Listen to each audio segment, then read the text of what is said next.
Hello everyone, this is Estella from Jodoo and today's video topic is how to create a form from Excel. Apart from creating a form from scratch, we can also choose to create a form by importing from Excel, which is easy, convenient, and out of the box. We don't have to write any code, just a few steps, and we can create a form with all data in it quickly. Okay, so, without further ado, let's get started. In this video, we need a user case. Let's imagine that you are a human resource manager and you want to create a form to collect employee information. You want to import the records in an Excel table to the form. How can you do that? Well, first you go to the Jodoo workspace and open Resource Management app. Hover over the plus button to create a new form. We can see there are two options to create new form. We choose the second one, Create from Excel. After clicking the button, we move to the page where we can upload our file. There are two ways to upload, dragging or clicking.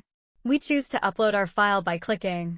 After uploading the file, we move to step 2 and we can choose a sheet. And then we select a row to be the header. Data before the header won't be imported. We normally place the header in the first row. Then we click Next to go to the form configuring page. On this page, we can see that the form name, field name, and the field type have already been filled. You can also change the form name, form grouping, field names, and the field types according to your needs. For example, for the field type of gender, we want it to be radio. Then we click here and choose radio from the drop-down list. On this page, you can customize the form based on your own needs. We're all set, then we click Import to upload all data. Just wait a few seconds, you can get brand new form in your app. Then we click Complete. Okay, so at this point we have created a form from Excel. If you want to view this data, you can go to the Manage Data page.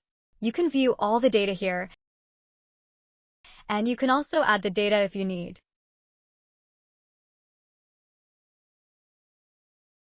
Okay, everyone, these are all the steps to create a form from Excel. If you like this video, you can subscribe to our channel. We have more how-to videos to help you get started with speed and ease. Okay, this is Estella. Thank you for watching. See you next time.